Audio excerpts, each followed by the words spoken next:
Hey everybody, my name is Maple and I was really lucky to get to play the E-Day multiplayer preview. I'm more of a PvE player, so I'm going to focus on the new version of Horde Siege. This is a much bigger Horde map than we're used to in past Gears games. The gameplay flow is a little different as well. There are main objectives which function closer to classic Horde, and secondary objectives that earn you additional rewards and perks. Looking at your map, you can see these secondary objectives around the map and ping them, as well as seeing other squads that are currently operating on the same map as you. As far as main objectives go, defending your rig is similar to the classic Horde pattern of building up your defenses and surviving waves of Locust.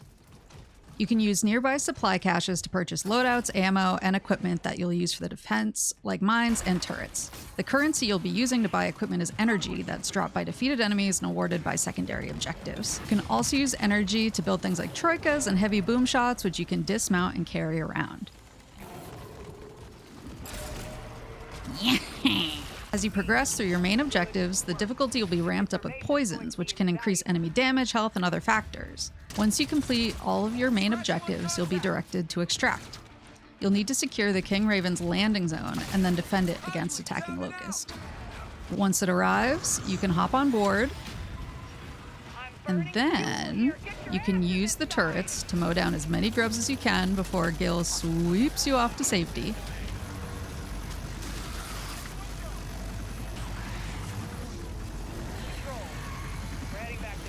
Take me away, Queen. Not everyone made it. Acknowledge King Raven.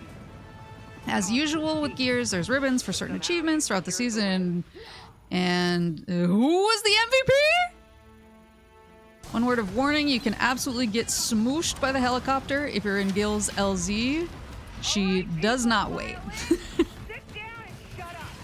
As far as secondary objectives, there's a pretty wide variety of other activities like breaking Locust interceptors, closing E-holes with frags that you find around the map,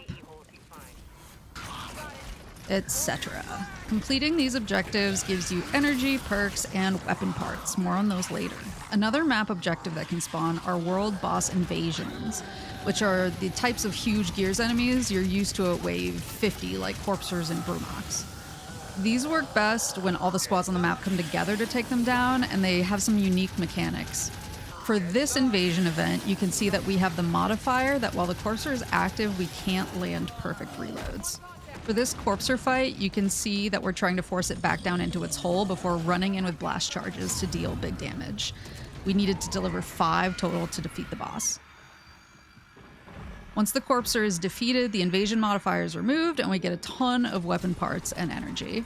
One big topic of discussion is the new movement in E-Day, which includes more verticality than past Gears and a new sliding mechanic.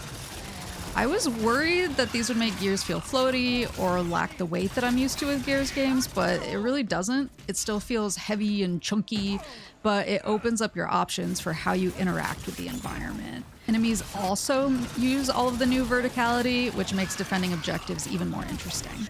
One thing to keep in mind with the new verticality is there is fall damage. You can die if you jump too far. Throughout the map are also interactables that will help with movement or damage, like this exploding fuel tank. One of the new enemy types I encountered was this bile frog. It lobs acid at you like mortars. It's most susceptible to damage when its mouth is wide open. One new weapon I had a lot of fun with is the Gore Hook, which can do real chunky damage, and it has a melee that seems to one-shot drones on lower difficulties. When you're jumping into Horde, you can select various difficulties, which are recommended based on your class level. More on classes in a little bit. You technically can choose whichever difficulty you'd like, but you might struggle significantly more if your class is underleveled. You can then select different ways to jump into Horde Siege. Blitz will give you shorter length objectives to complete for quicker sessions, Siege will give you standard length missions for a lengthier play session, and Horde is set up to feel more like classic Horde with wave-based objectives. Now onto the classes. Assault is a frontline, mid-range class that uses its ability to stun drones and disrupt other enemies in a forward cone.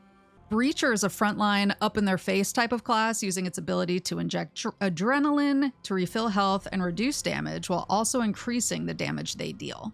Marksman is a long-range class that focuses on picking enemies off from a distance. Their ability marks enemies for squad mates, making them easier to see. And my personal favorite, the Medic, is a support class that uses its ability to heal and revive gears. I love this ability. It feels really strong and enables you to jump into chaotic situations and pop your ability to revive both yourself and your teammates. As your class levels up, you'll unlock a ton of options to customize your build and make each class feel more effective.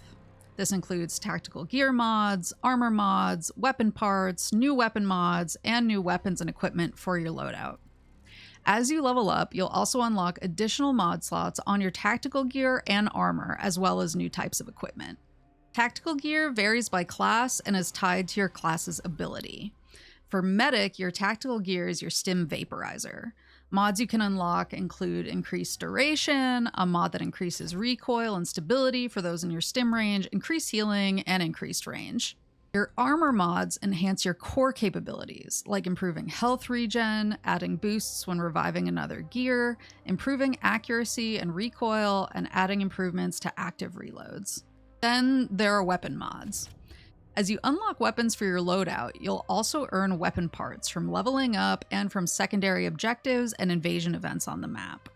You can use these weapon parts to unlock new slots for mods or to purchase new weapon mods themselves. These mods and slot unlocks can be used across all classes. There are more general mods like improved accuracy when firing from cover, and more weapon-specific mods like chainsaw executions granting a perfect reload. You can see on one of the mods down there that certain mods are unlocked via leveling up different classes, meaning you'll need to level all classes to unlock key mods you might want. You can also unlock magnification scopes for weapons that wouldn't ordinarily have one. Playing around with these mods is really fun, as you can find some really good synergy and mods that work really well together.